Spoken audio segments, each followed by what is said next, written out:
देखिए, आज हम प्रतिस्थापन विधि के बारे में बात करेंगे। क्या होता है प्रतिस्थापन? हम क्या करते हैं, किसी भी इंटीग्रेशन में जो भी इंटीग्रेशन दिया हुआ है उसमें उचित प्रतिस्थापन करके क्वेश्चन को स्टैंडर्ड फॉर्म में लाते हैं। यानी जैसे ही हम वो प्रतिस्थापन करते हैं तो क्या होता है, जो भी फार्मूला हमने स्टैंडर्ड फॉर्म में जो फार्मूले लिखे हुए हैं उसी फॉर्म में क्वेश्चन वापस आ जाता है। तो देखिए, जैसे मान लीजिए स्टैंडर्ड फॉर्म क्या है, integration of x to the power n, integration of 1/x, integration of e to the power x, integration of a to the power x, integration of sine x, cos x. ये सारी क्या है, ये सब integration of 1/x का क्या होता है, लॉग मॉड एक्स। तो ये सारी चीज़ें जो हैं हमें, ये सारे जो भी दिए हुए हैं सब स्टैंडर्ड फॉर्म है, यानी यही फार्मूला है, आपका बेस है ये। अब हमें क्या करना होता है, दिए हुए क्वेश्चन को प्रॉपर सब्स्टिट्यूशन करके उसी फॉर्म में लाना होता है।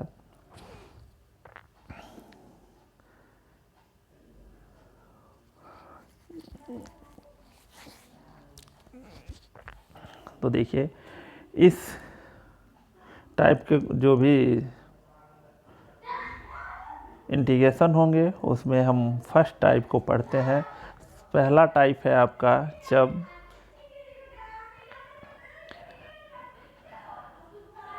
डिनोमिनेटर का डिफ्रेंशिएशन, जो भी डिफ्रेंशिएशन करने के बाद रिजल्ट आता है वो न्यूमरेटर में प्रेजेंट होना चाहिए। हमें क्या है कि डिनोमिनेटर का डिफ्रेंशिएशन न्यूमरेटर में प्रेजेंट होना चाहिए। ये है टाइप इसका।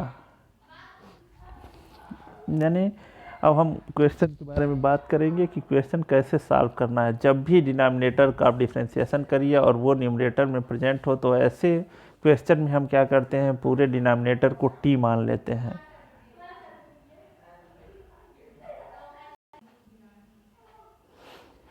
अब देखिए, एक इसी टाइप से एक हम इसको फार्मूले में यूज करेंगे, tan x का इंटीग्रेशन ऑफ tan x। देखिए, जितने भी स्टैंडर्ड फॉर्म पढ़ा है आपने उसमें साइन का इंटीग्रेशन पढ़ा है, integration of sine x equal to minus cos x, integration of cos x equal to sine x, integration of e to the power x, ये सब पढ़ा हुआ है आपने। उसमें कहीं इंटीग्रेशन ऑफ tan x नहीं पढ़ा आपने। अब हम क्या करेंगे, सब्स्टिट्यूशन मेथड का यूज करके हम इंटीग्रेशन ऑफ tan x ज्ञात करेंगे। तो अब इंटीग्रेशन ऑफ tan x ज्ञात करने के लिए हम क्या करते हैं, इसको लिख लेते हैं साइन बाई कॉस में। देखिए, integration of sine x by cos x. अब इसमें क्या करेंगे, हम cos x का डिफ्रेंशिएशन करेंगे। आप जानते हैं cos का माइनस साइन होता है, चिन्ह छोड़ दीजिए, cos का साइन आ रहा है कि नहीं आ रहा है हम ये देखेंगे। तो cos का इंटीग्रेशन डिफ्रेंशिएशन उल्टा देखते हैं हम, जिसको सब्स्टिट्यूट करना रहता है उसका डिफ्रेंशिएशन देखते हैं। तो देखिए, cos का डिफ्रेंशिएशन क्या है, साइन है। तो देखिए, cos का डिफ्रेंशिएशन साइन ऑलरेडी अंश में क्या है, प्रेजेंट है। हम कौन सा टाइप पढ़ रहे हैं, जब हर का डिफ्रेंशिएशन अंश में प्रेजेंट हो। अब देखिए, ये ऐसा नहीं है कि अंश का डिफ्रेंशिएशन हर में प्रेजेंट हो, हम ये नहीं पढ़ रहे हैं। हम ये पढ़ रहे हैं, कौन से टाइप का क्वेश्चन पढ़ रहे हैं, जब हर का डिफ्रेंशिएशन अंश में प्रेजेंट हो। तो देखिए, यहाँ cos x का डिफ्रेंशिएशन क्या होता है, माइनस साइन एक्स, और देख रहे हैं आप साइन एक्स जो है वो प्रेजेंट है ऑलरेडी न्यूमरेटर में। तो अब हम क्या करते हैं, ऐसे कंडीशन में हम डिनोमिनेटर को t मान लेते हैं। यानी हमने माना cos x equal to t, cos x को हमने t मान लिया। तो देखिए, cos x equal to t माना हमने। अब क्या करते हैं, प्रोसेस क्या है, dx को dt में बदलने के लिए हम जो है इसका डिफ्रेंशिएशन करते हैं विथ रिस्पेक्ट टू t। अब देखिए, पहले वाले को हमने cos x equal to t मान लिया, तो हम इसको क्या करेंगे, डिफ्रेंशिएट करेंगे। डिफ्रेंशिएट करने का मतलब क्या हुआ, दोनों तरफ का डी डी एक्स ले रहे हैं, d d x of cos x equal to d d x of t. देखिए, minus d d x of cos x क्या होता है, माइनस साइन एक्स, और टी का क्या होगा, मैंने बताया जब अदर वेरिएबल हो, ऊपर टी है नीचे एक्स है, तो क्या लिखते हैं हम, डी टी डी एक्स। तो इसका क्या हो जाएगा, डी टी डी एक्स। अब डी एक्स को उस तरफ ले जाइए, तो minus sine x d x equal to d t, minus sine x d x equal to क्या होगा, डी टी होगा। अब माइनस चिन्ह का गुणा कर दीजिए, माइनस चिन्ह का गुणा दोनों तरफ करेंगे तो sine x d x equal to d t. अब देखिए जो भी हमने पुट किया है वो सब क्या करेंगे, वो सब मान हम इंटीग्रेशन में रखेंगे। इंटीग्रेशन क्या है, cos x upon sine x. अब देखिए इंटीग्रेशन आपका sine x upon cos x, तो अब देखिए हम क्या करेंगे, न्यूमरेटर में क्या है साइन एक्स डी एक्स है और साइन एक्स डी एक्स की जगह क्या आ गया माइनस डी टी, तो यहाँ आ जाएगा आपका माइनस डी टी। और नीचे वाले को कॉस एक्स को ही हमने पुट किया है टी, तो कॉस एक्स इक्वल टू क्या हो जाएगा टी। अब क्या आया minus 1/t D t, minus 1/t D t minus log. अब हम t का मान वापस रख दे रहे हैं, t हमने किसको माना था, cos को माना था, तो ये हो गया आपका। आगे देखिए minus log mod cos x, क्योंकि हमने क्या माना था cos x equal to t. अब देखिए हम जानते हैं फार्मूला जानते हैं, फार्मूला क्या होता है minus log x equal to minus log x equal to log 1/x। तो यानी माइनस अगर log के पहले है तो जो भी log में है वो 1/, हो जाता है। यहाँ log में क्या है cos x है, तो क्या हो जाएगा, और यहाँ चिन्ह प्लस होगा तो ये 1/, हो जाएगा, यानी प्लस log 1/cos x। और 1/cos x को क्या कहते हैं हम sec x, तो equal to log mod sec x plus content c। 1/cos क्या होता है sec होता है। अब इंटीग्रेशन ऑफ tan x हम फार्मूले के रूप में याद करेंगे। इंटीग्रेशन ऑफ tan x क्या होता है minus log mod cos x equal two plus content c या log mod sec x plus content c। यानी इसको भी हम क्या करेंगे फार्मूले के रूप में याद करेंगे। कहीं भी अगर रहेगा integration of tan x dx तो उसको लिख सकते हैं माइनस log cos x या log mod sec x plus content c। तो देखिए ये तो हुआ आपका tan x का इंटीग्रेशन कैसे होगा। ठीक इसी तरह से cot x का,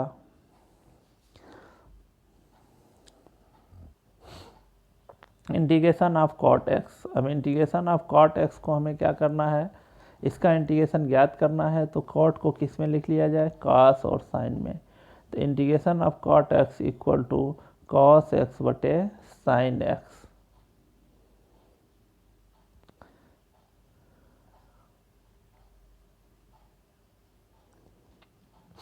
अब देखिए ये भी उसी तरह का क्वेश्चन हम क्या करेंगे, देखें हम डिनोमिनेटर का डिफरेंशिएशन करते हैं, देखते हैं क्या न्यूमरेटर आ जाता है क्या। तो डिनोमिनेटर का डिफरेंशिएशन करिए,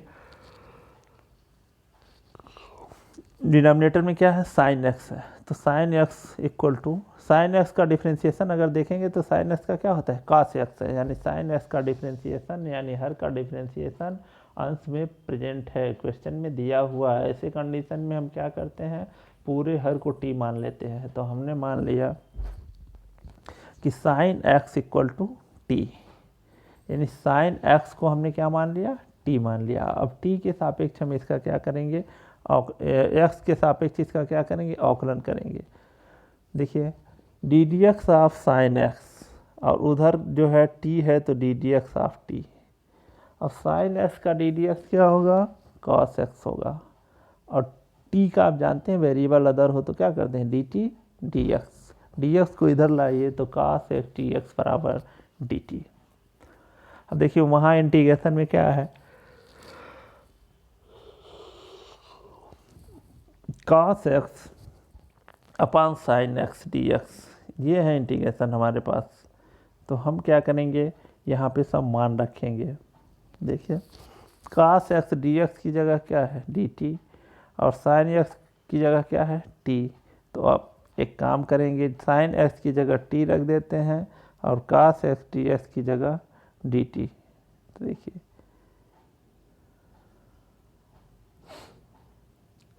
एक में वही जो इंटीग्रेशन है integration of cos x by sine x में sine x equal to t रखने पर, तो अब वहाँ sine x equal to t रख दीजिए।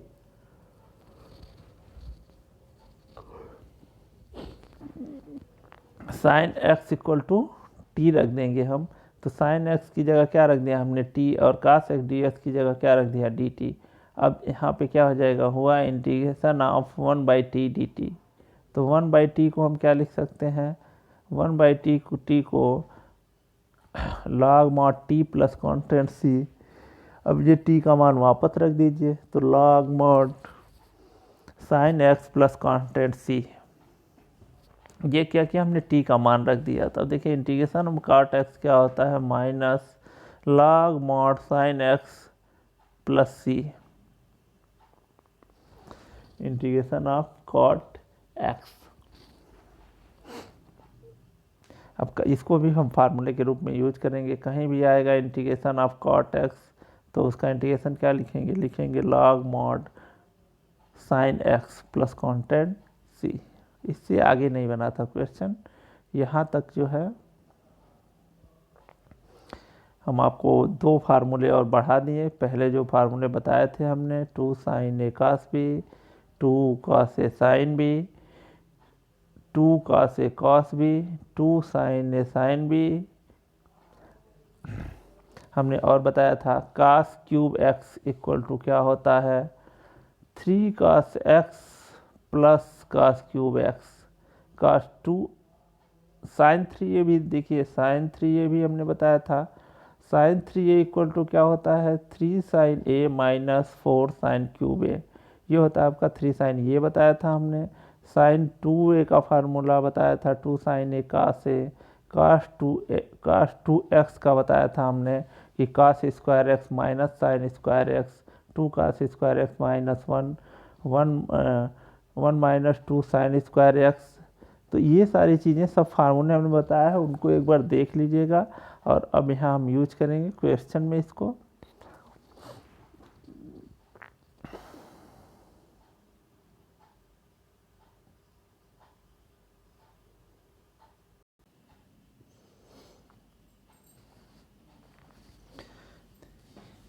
यहाँ पे देखिए, पहले हम बता रहे हैं आपको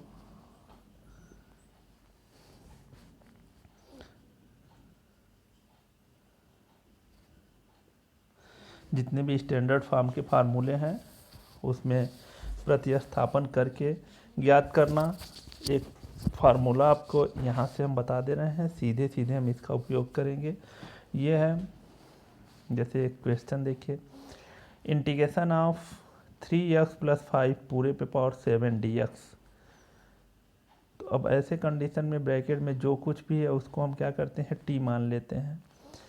तो 3x plus 5 equal to t, ये मान लिया हमने। अब देखिए डी डी एक्स, दोनों साइड्स का हम डी डी एक्स लेते हैं, d d x of 3x plus 5 equal to d d x of t। 3 constant है, डी डी एक्स से बाहर होगा, तो d d x of x plus d d x of 5, केवल कांस्टेंट का D d x क्या होता है 0, और x कॉमन होता है तो 3 इंटू 1, और t का क्या होगा डी टी डी एक्स। अब डी एक्स को उधर ले जाइए तो 3 d x equal to d t हो जाएगा, यानी d x equal to d t by 3। तो देखिए इंटीग्रेशन ऑफ 3x प्लस 5 पूरे पावर 7 इक्वल टू हो जाएगा, इसकी जगह t माना है हम तो t टू द पावर 7 और dt बाई 3। 1/3 कांस्टेंट है। अब t पे पावर 7 दिया हुआ है तो इसको क्या करिए, सीधे x to the power n का फार्मूला लगाइए, t पे power 7 plus 1 upon 7 plus 1 plus एक कांस्टेंट c। तो अब यहाँ 8 होगा, 7 प्लस 1 कितना होगा 8 होगा, तो 1/3 t पे power 8/8 equal to 1/24। 3x plus 5 पूरे पे पावर 8 प्लस कांस्टेंट c। तो देखिए इसको हम सीधे सूत्र के रूप में उपयोग करते हैं, उसको हम आपको बाद में बताएंगे। यहाँ पे कुछ क्वेश्चन पहले देखिए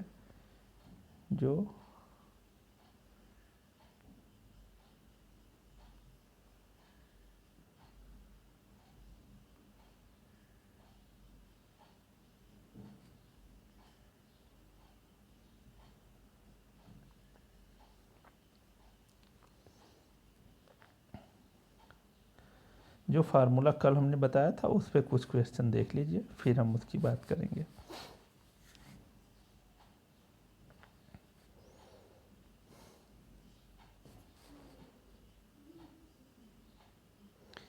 यहाँ देखिए क्वेश्चन क्या है, क्वेश्चन है integration of cos 2x into cos 4x। अब देखिए इसका इंटीग्रेशन हमें ज्ञात करना है। देखिए इसको हम थोड़ा सा क्रम बदल ले रहे हैं। आप जानते हैं मल्टीप्लिकेशन कम्यूटेटिव लॉ को फॉलो करता है। तो इसको लिख सकते हैं हम cos 2x cos 4x integration of cos 4x into cos 2x dx। अब हम क्या करेंगे, आप जो फार्मूला पढ़े हैं 2 cos a cos b ये पढ़े हुए हैं, तो हम इसको क्या करेंगे, उसी फॉर्म में लाने के लिए हम 2 का गुणा करेंगे, 2 से भाग दे देंगे, यानी 1 का गुणा कर रहे हैं तो ये ऊपर वाला हो जाएगा आपका 2 cos 2x into 2 cos 4x into cos 2x dx, और 1/2 हमको बाहर रख लिए क्योंकि इंटीग्रेशन से कांस्टेंट ये बाहर रहता है, तो इसको अभी से हम बाहर रख रहे हैं। अब देखिए फार्मूला होता है आपका 2 cos a cos b equal to cos a plus b। दोनों कोण को एक बार क्या करते हैं, जोड़ लेते हैं। तो यहाँ क्या हो जाएगा 2 cos 4x into cos 2x, दोनों को जोड़ लेंगे यानी cos 4x प्लस 2x। एक बार हम क्या करेंगे, एक में से दूसरे को घटा देते हैं, तो plus cos 4x minus 2x। अब देखिए cos 4x और 2x हो जाएगा 6x, तो cos 6x। 4x में से 2x माइनस करेंगे तो हो जाएगा cos 2x, तो ये cos 2x। अब 1/2 इंटीग्रेशन अलग अलग कर लिया हमने, integration of cos x integration of, अब दोनों को अलग करेंगे, इंटीग्रेशन ऑफ cos, थोड़ा सा ऊपर ले रहे हैं हम,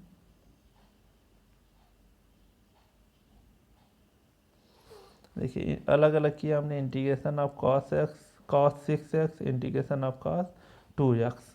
ना देखिए इंटीग्रेशन ऑफ cos का क्या होता है, साइन होता है, तो इंटीग्रेशन ऑफ cos 6x का क्या होगा, साइन x होगा। लेकिन अगर x का जो गुणांक होता है वो बटे में आता है, तो यहाँ क्या हो जाएगा बाई 6। यहाँ क्या है cos 2x है, तो cos 2x का साइन 2x होगा, लेकिन x का गुणांक इसमें कितना है 2, तो 2 बटे में आ जाएगा, तो बाई 2 रख दिया हमने, प्लस एक कॉन्स्टेंट c। इसी तरह देखिए cos क्यूब x अगर दिया हुआ है तो हमने आपको फार्मूला बताया था 3 cos x plus 4 3 cos x plus cos 3x by 4। ये सीधे सीधे हमने cos 3x वाले फार्मूले से बताया था कि क्या होता है 3 cos x plus cos 3x। पहले 3 पहले होगा, फिर बाद में क्या होगा, एंगल के रूप में होगा, यानी 3 cos x है तो cos वाले का चिन्ह माइनस होता है, अरे प्लस होता है यहाँ, तो 3 cos x यहाँ है, अब 3 को हटा के इधर लाइए तो फिर क्या हो जाएगा प्लस cos 3x, और बटे में कितना होगा 4। ठीक इसी तरह से साइन का भी होता है, sine cube x equal to क्या होता है 3 sin x minus sign 3x। तो यहाँ हमने क्या किया, जब भी cos square cos cube x अगर इस तरह का इंटीग्रेशन दिया है तो उसको हम क्या करते हैं, उस square cos 2x cos 3x का ये फार्मूला लागू करके ही निकालते हैं हम। यहाँ पे 3 cos x plus cos 3x by 4 आया। अब 1/4 कांस्टेंट 1/4 हमने क्या किया, बाहर ले लिया, integration of 3 cos x plus cos 3x। अब दोनों को बाहर कर रहे हैं, linear property, integration of 3 cos x plus integration of cos 3x।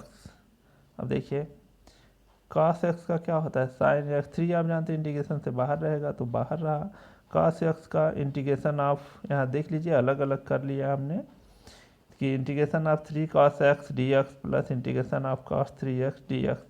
तो यहाँ देख लीजिए 3 बाहर रहता है, cos x का इंटीग्रेशन क्या होता है साइन x। अब यहाँ देखिए इंटीग्रेशन ऑफ cos 3x, तो इंटीग्रेशन ऑफ cos 3x का जैसा नॉन स्टैंडर्ड फार्मूले में होता है वही होगा, cos 3x का क्या हो जाएगा साइन 3x, लेकिन x का जो कोफिशिएंट है 3 वो बटे में आएगा, तो साइन 3x बाई 3 प्लस एक कॉन्स्टेंट c।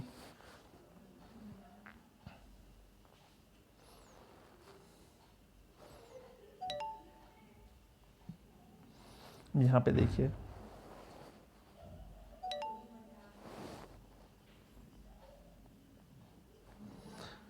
4 से हम क्या कर रहे हैं, भाग दे रहे हैं, सब में 1/4 है, तो 3/4 साइन x प्लस, यहाँ देखिए 3 में 4 का मल्टीप्लिकेशन होगा तो कितना आएगा 1/12 sign 3x plus constant c।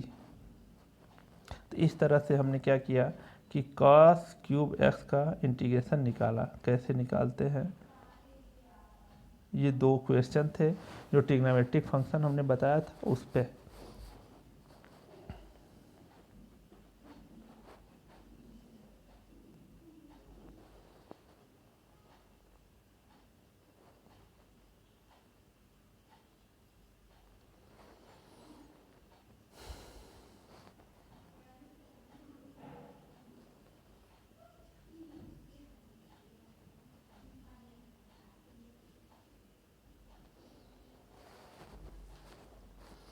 ये एक दूसरा क्वेश्चन देखिए, इंटीग्रेशन ऑफ, जो हम बता रहे थे इसके पहले कि हर का अवकलन अंश में उपस्थित होना चाहिए, यानी डिफ्रेंशिएशन ऑफ डिनोमिनेटर का डिफ्रेंशिएशन जो रिजल्ट आए वो न्यूमरेटर में होना चाहिए।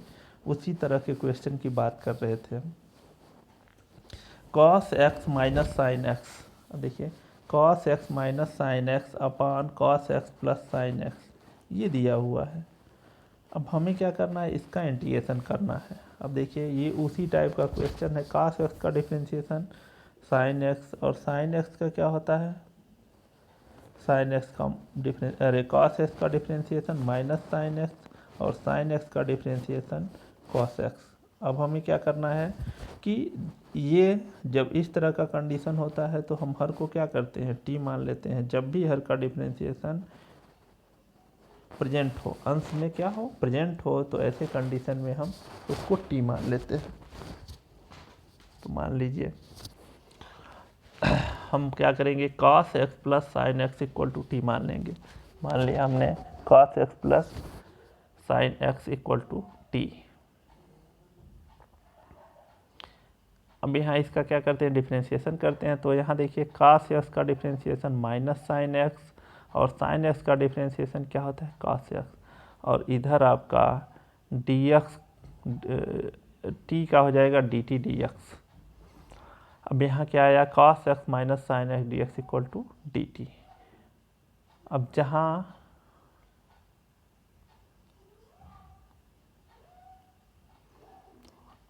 जो इंटीग्रेशन दिया हुआ है उसमें हम क्या करेंगे, cos x minus sine x, देखिए ये ऑलरेडी अंश में है, तो cos x minus sine x dx की जगह क्या रख देंगे, dt, और cos x plus sine x की जगह हम क्या रखेंगे, t रख देंगे। तो रख दीजिए।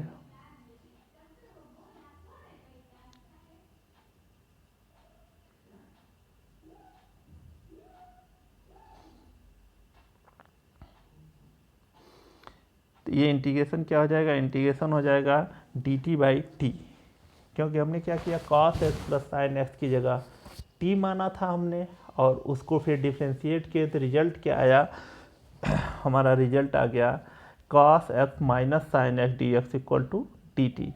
तो हम cos x minus sine x d x की जगह डी टी, और cos x plus sine x की जगह हम क्या रख दिए, t। तो अब इसका इंटीग्रेशन अब डी टी बाई टी होता है क्या, log mod t। तो ये हो गया log mod t plus content c। अब log t का मान वापस हम रख देंगे, ये हमने अपनी तरफ से माना था। तो equal to log mod cos x plus sine x plus एक कॉन्टेंट c, यानी इसका इंटीग्रेशन क्या निकल के आया, निकल के आया log mod cos x plus sine x plus content c। जैसे ही क्वेश्चन बड़ा होता जाएगा इस तरह का प्रतिस्थापन हम करेंगे नहीं, सीधे सीधे देखेंगे और देखेंगे क्वेश्चन में क्या है, इसका सीधे आगे चल के इंटीग्रेशन सीधे सीधे लिखेंगे। एक दूसरा क्वेश्चन देखिए, क्वेश्चन नंबर 11। ये है integration of 1/1 plus e to the power x. अब देखिए ये क्वेश्चन तो है इसी मेथड का कि जब डिनोमिनेटर का डिफ्रेंशिएशन न्यूमरेटर में प्रेजेंट हो, लेकिन क्या है, थोड़ा सा हमें इसमें अपनी तरफ से मेहनत करनी होगी, दिमाग लगाना होगा। हम क्या करेंगे, e to the power minus x का ऊपर और नीचे गुणा कर देंगे। गुणा करिए, ऊपर 1 में करेंगे तो 1 में e to the power minus x का e to the power minus x, और 1 plus e to the power x में e to the power minus x का आंसर, और दोनों में गुणा कर रहे हैं। अब देखिए ऊपर क्या हो जाएगा, e to the power minus x, नीचे 1 में e to the power minus x का करेंगे तो 1 का गुणा किसी में करिए, वही का वही रह जाता है, e to the power minus x हो जाएगा। और e to the power x में करेंगे तो e to the power x into e to the power minus x. देखिए ई गुणा में घात क्या होता है, जुड़ जाता है, e to the power minus x वैसे ही रहेगा, अपान में e to the power minus x ये भी रहेगा, e to the power x minus x घटेगा तो कितना ई पे पावर आ जाएगा, ई पे पावर आ जाएगा 0। तो ये हो गया आपका ई टू द पावर 0, यानी क्या आया अभी result, integration of e to the power minus x upon e to the power minus x plus e to the power 0, और किसी भी संख्या पे 0 घात का मान कितना होता है 1। तो ये हो गया integration of e to the power minus x upon e to the power minus x plus 1 d x. अब देखिए, अब इस कंडीशन में क्या है कि जो function e to the power x है डिनोमिनेटर में है, वही क्या है, वही न्यूमरेटर में भी है। तो अब दोनों जगह प्रेजेंट हो गया, यानी अब हम डिनोमिनेटर का डिफ्रेंशिएशन करेंगे तो ऑलरेडी न्यूमरेटर में आएगा। तो देखिए हम मान ले रहे हैं, फिर हम क्या करेंगे, मानेंगे। अब ये इंटीग्रेशन है, तो देखिए कभी कभी क्वेश्चन क्या होता है, इसी फॉर्म में दिया रहता है। इस क्वेश्चन का स्टैंडर्ड फॉर्म यही है कि ये जो है इक्वेशन एक्चुअल में यही है, इसको थोड़ा सा मॉडिफाई कर दिया है। E to the power minus x को 1/e⁻x लिख दिया है और उसको सॉल्व कर लिया है। इसीलिए क्या है, हमें थोड़ा सा इसमें एक्स्ट्रा वर्क करना पड़ रहा है। एक्चुअल क्वेश्चन का फॉर्म यही है। तो अब देखिए, इसमें ई टू द पावर माइनस जब भी डिनोमिनेटर का डिफ्रेंशिएशन न्यूमरेटर में प्रेजेंट हो तो पूरे डिनोमिनेटर को टी मान लेते हैं। तो e to the power minus x plus 1 equal to t, ये मान लिया हमने।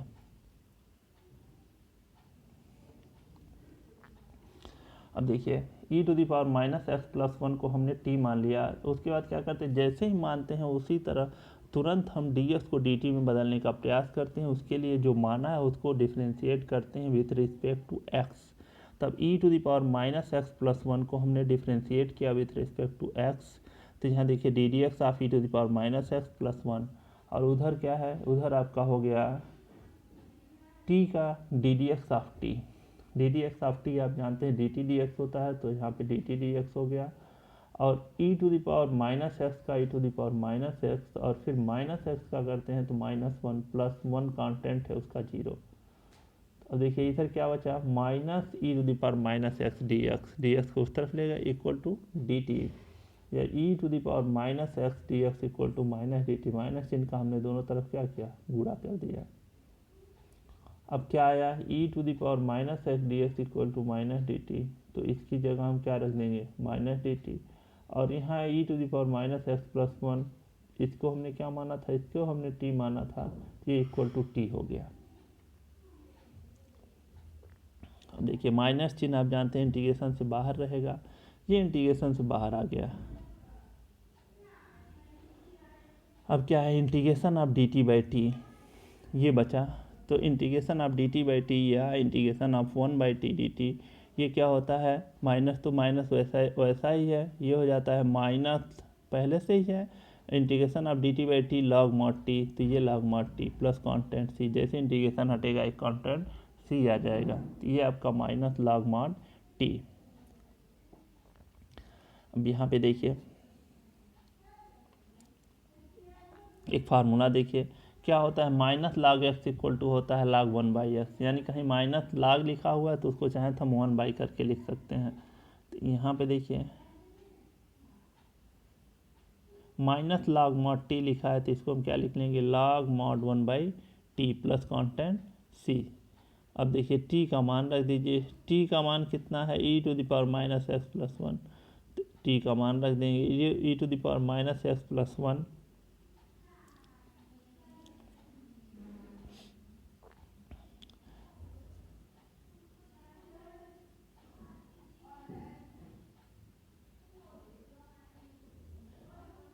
यहाँ पे देख लीजिए टी का मान हम वापस रख रहे हैं, तो टी का मान क्या है, log mod 1 upon e to the power minus x plus 1 plus constant c. अब देखिए e to the power minus x को लिखा जा सकता है 1 upon e to the power x, तो log mod 1 upon 1/e to the power x plus 1 plus constant c. अब देखिए ये क्या है, log mod 1 upon 1 plus e to the power x upon e to the power x plus constant c, और e to the power x ऊपर चला जाएगा, यहाँ लघुत्तम लेंगे तो e to the power x plus e to the power x.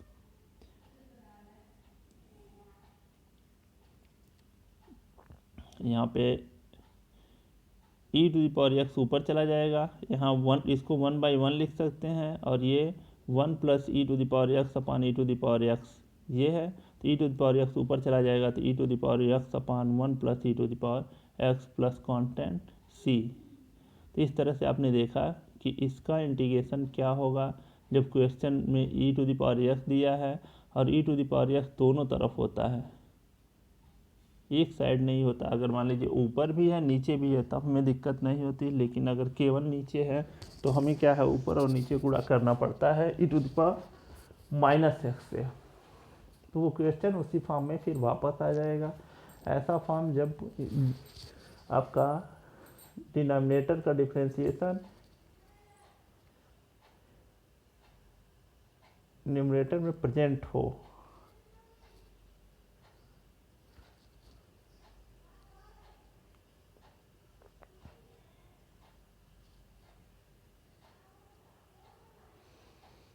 देखिए यहाँ पे ये चारों फार्मूले के रूप में कुछ और फार्मूले इसमें हमने जोड़ दिए हैं। एक तो अब इन्हीं के बारे में हम बात करेंगे। जो इंटीग्रेशन ऑफ tan x क्या होता है आप पहले पढ़ चुके हैं, log mod sec x plus constant c या minus log cos x plus c।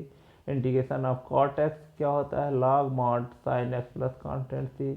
Integration of cosec x अब ये नया जुड़ा, minus log cosec x plus cot x, log mod cosec x minus cot x, log mod tan x by 2 plus constant c।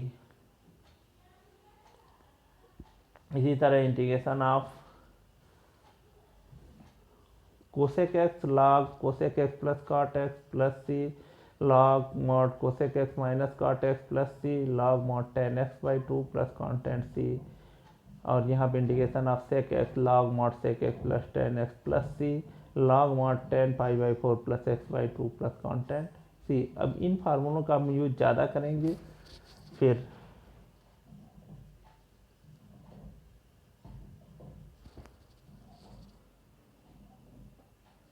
अगले video में हम इसकी बात करेंगे।